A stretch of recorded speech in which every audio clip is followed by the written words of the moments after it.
সঞ্জিদা স্নিগ্ধা বাংলাদেশের অনেক বড় ইউটিউবার। নিজের দক্ষতা দিয়ে ইউটিউব জগতে ভালো একটা জায়গা তৈরি করে নিয়েছে সঞ্জিদা স্নিগ্ধা। তবে এসএসসি পরীক্ষায় দুটো সাবজেক্টের ডাব্বা খেয়ে ট্রোল হচ্ছেন এই ইউটিউবার।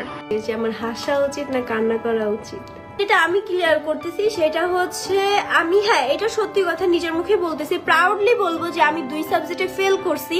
সেটা হচ্ছে ফিজিক্স আর একটা হচ্ছে ম্যাথমেটিক্যাল। আমি মাইক যে লিখি না এমন না, আমি লিখছি, আলহামদুলিল্লাহ ভালো লিখছি, বাট আমার কমন পড়ে না ম্যাথগুলা, যার কারণে আমার অনেক কাটাকাটি হয়ে লেখা হয়েছে। বিধায় আই থিঙ্ক টিচার যার কাছে আমার খাতা গেছে সে আমার খাতায় দেখে নাই, কজ আমার খাতাতে অনেক কাটাকাটি ছিল।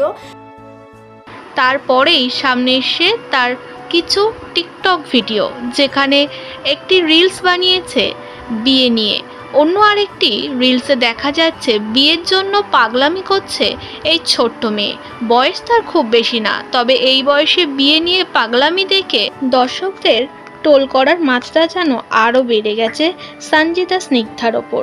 একজন কমেন্ট করেছে, একে আগে বিয়ে দিয়ে দে, না হলে এ 2 বছরে আরও 4টে সাবজেক্টে ফেল করবে। কারোর আবার মন্তব্য, হ্যাঁ, এই বয়সে বিয়ে মনোভাব থাকলে তো একটা কেন সব সাবজেক্টেই ফেল করবে। কেউ আবার লিখেছে, এই মেয়ে বিয়ে পাগলা, এর দ্বারা পড়াশুনো হবে না, এর পেছনে বেকার পড়াশুনোর জন্য টাকা নষ্ট করে লাভ নেই, ইউটিউব করছে এটাই ঠিক আছে। এমনই নানান হাস্যরহস্যকরভাবে কমেন্ট করেছে তার কমেন্ট সেকশানে।